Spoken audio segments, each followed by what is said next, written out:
Just chilling out there in the way. Hi, as I try to wave to the. Never mind. You know what? You're a jerk. All right, everybody.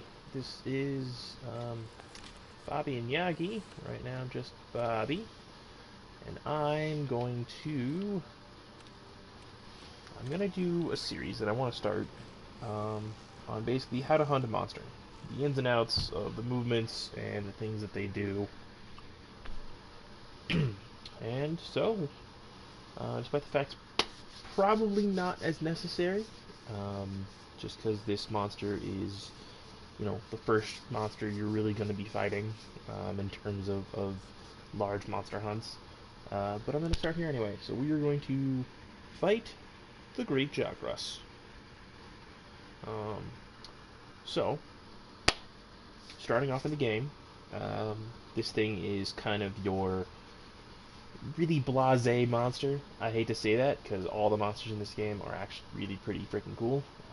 They all have kind of unique mechanics to them. This one though doesn't have any like crazy technical things to keep in mind. It's a monster. It's big. It'll try to hit you. Hit it first. So for the most part, I'm in end game gear. This is not stuff you're gonna have access to when you start the game. No way in hell. Just because you won't have the right materials to make it. Just won't happen. But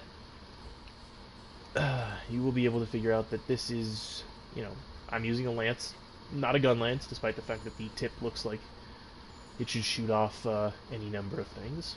But anyway, so obviously footprints and tracks are important. Gather them. Even in high rank, they are still important, just because you can learn more and build your hunter notes. The hunter notes are a great kind of in-game Wikipedia tool to determine, weaknesses and soft spots that you should focus on and target. And, probably the one thing it doesn't tell you is what breaking off a specific part does to the monster, and that's not always clear. I think on the Great Jagras, which you can now see him peeking out in front of me. I've picked up enough that he's showing up on my radar, and I've also have enough tracks. This is another thing. The more tracks you have, the more status you can see on your monster. So right now I can tell he's hungry, or at least exhausted. And they're kind of one and the same. This Great Jagras, thing's always hungry. So, I'm gonna keep following the tracks here. And it looks like he is running around quite a bit. Oh, okay. So he's started a turf war with an Anjanath, which will not go well for him. Yeah. That's just not gonna go well. Ooh, and a nice 140 damage for the Great Jagras. Alright, now I don't want to fight the Anjanath right now. I just want to get familiar with the Great Jagras. So if he runs away, I'll follow. Yep, alright. In a meeting between two monsters, they will often drop materials, so it's just a good idea to pick those up. It's just kind of like a free material. You won't get some of the rarer cars, like gems, tails, some of that stuff, but like scales, occasionally you can get, a rare one, like a horn, but, yeah, not so much. Alright. So he has opted to come over here, trying to lick his wounds from the Anjanath. So let's see if I can... Hi! I'm gonna poke you in the face. Yeah, he's a little mad now. Alright. Nice big body slam right there.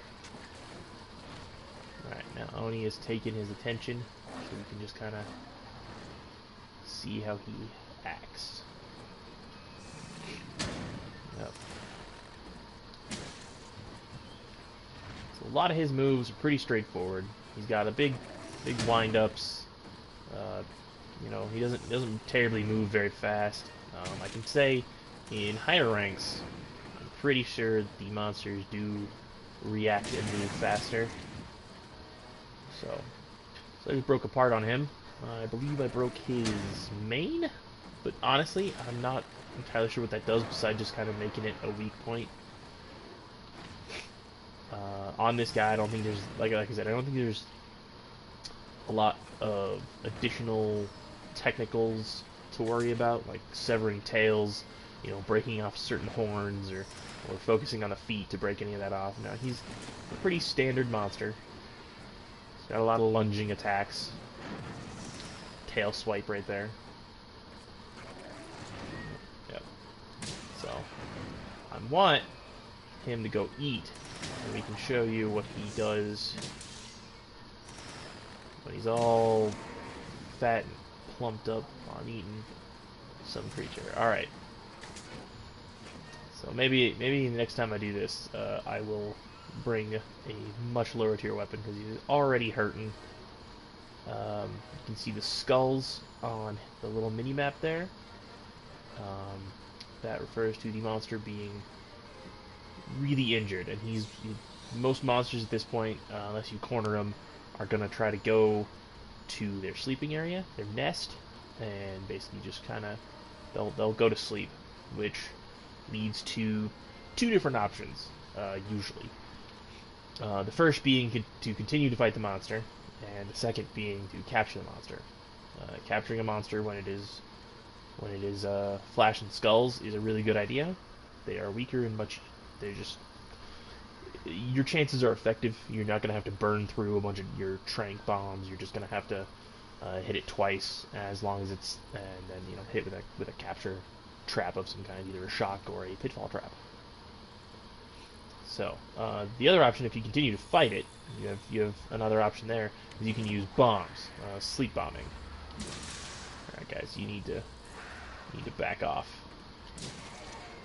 You're not part of this. Go away. Go away. Go away. Go away! Alright.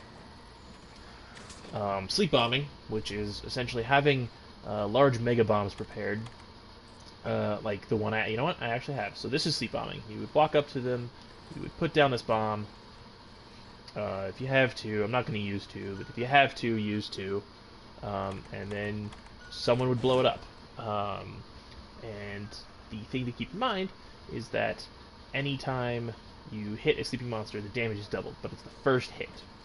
So if you have someone with like a fully charged Switch Axe combo, if someone has their charge blade ready, a big hammer. Hammers usually like to go for the face, so this is really prime time for hammers to get a nice good swing off. Great swords to gun lances if they want to use their wyvern shot. That's pretty good. A lot of the other weapons don't really have options for that. So, I'm going to try something here. So bombs, in order to set them off, you either have to hit them or the monster has to hit them. I'm going to try to set it off with some Bright Moss. My cat, who has a Palico gadget of the Meowlotov cocktail, has put down a little bomb as well, which is something that you can see right there, that little red pot. So if you place bombs, your cat will place bombs as long as you have a high enough proficiency with that Palico gadget. So there you go. Now, if this wasn't low rank, this probably would have gotten mad and upset, and I'd have to go through a whole thing of fighting it. Instead, it died.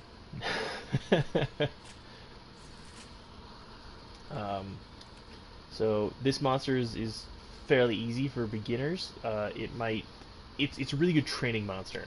If you have a weapon you want to try out, something you want to kind of dip your toe into, the Great Jagras is a good beginning monster for that. He is often surrounded, like we saw earlier, by those smaller Jagrases,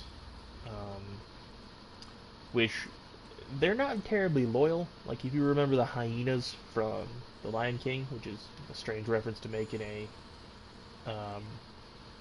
Monster Hunter video game, but yeah, As soon as a big monster goes down, the Jagrasses that are around the area will usually try to jump on them and beat them up. So that's uh, that's how you would hunt that. Again, I might try. You know what? In fact, I'm gonna let this go just a little longer. I'm going to reset this little world here. Did I run back out here? I don't really need to do that, but return from expedition. So I'm just doing this so that another Jagras will spawn, and I'll use a much weaker weapon.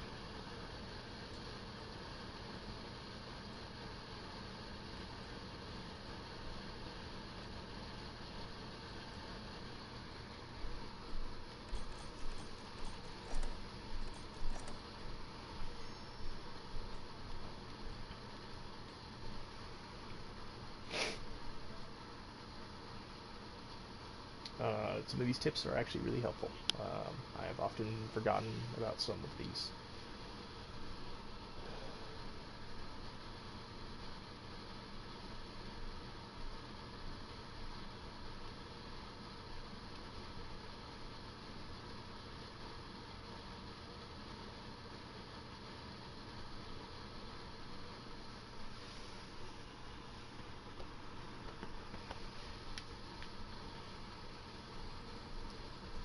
Alright, so first off,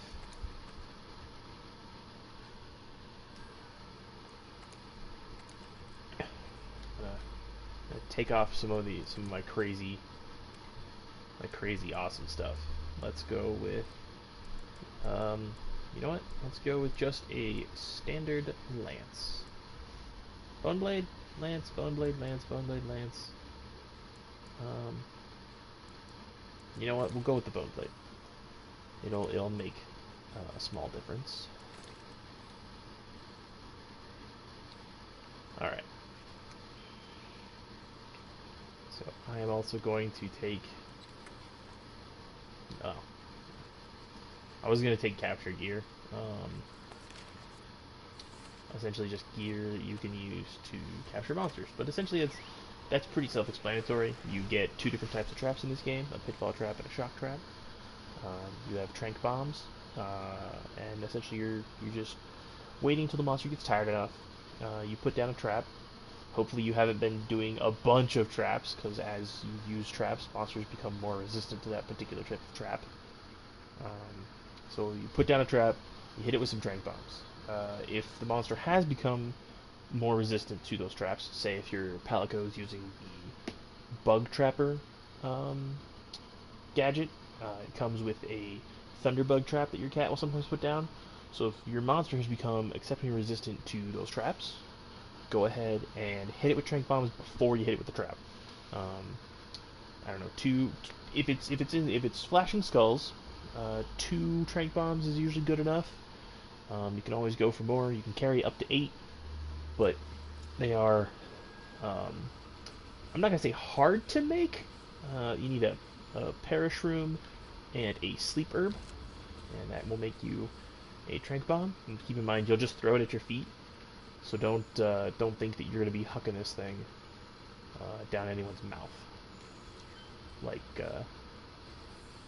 Dodongo. Pretty sure it was Dodongo. Nintendo 64 days, chucking bombs down giant lizard throats.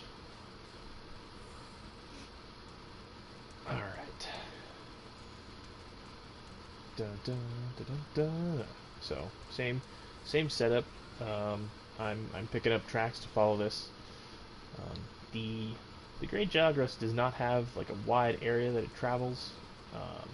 It can and will go anywhere it wants, but it does not move in a lot of different ways. So I'm gonna throw on a ghillie mantle here so I can kind of get up and close and see if we can get this thing to eat one of those aptonoths. So he is oh, yep, he's gotten hungry and he smells him an aptonoth. So I'll be honest, when I started this, I was thinking of being Crocodile Hunter and just, oh, look at it, it's so beautiful. But honestly, I respect the guy too much. So looking at you, Steve. All right, so now he's big and he's slow, and but he's also got some different attacks. If I can manage to land one on him and get him to fight me. Most monsters will not engage you in what I like to call transportation mode, where they are just moving themselves from one area of the map to the other. There's also kind of like hallways. They don't really fight in hallways all that often unless really angered. So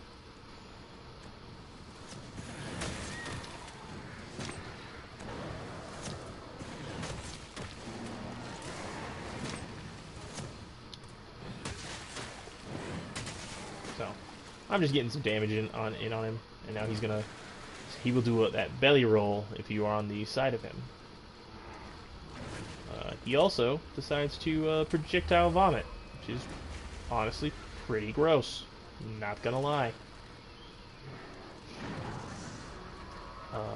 Most times, monsters will roar, and that will stun you.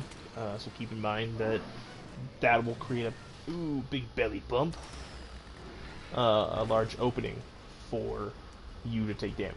So try to keep your engage level in check. Can't go hardcore all the time. Can't go ham. Don't ham it up. So now he's really slow. He's easier to hit, and he's much easier to knock over, like I just did. Good spot to hit are his heads, his belly.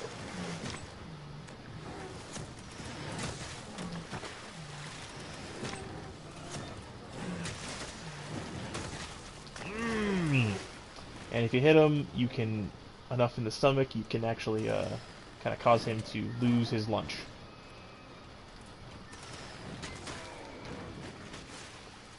So that pretty much actually covers it for fighting a Great Jagras. Honestly, they are not that bad. Like I said, they are pretty much a training monster. So if you want to fight a Great Jagras, go right ahead. You want to try out a new weapon? I would say this is probably the monster to fight. So I'm going to get out of here so they don't attack me. And I will see you guys next hunt.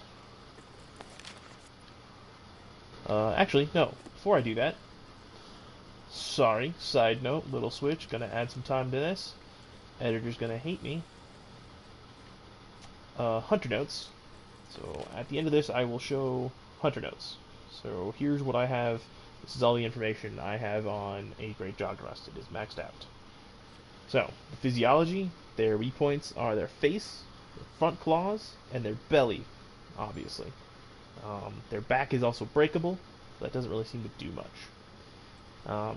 They take most damage from severing and hammer and bullet to their gut and face, while their hands still take pretty decent bonus damage from those types of weapons, but not as much as, say, the gut or the face.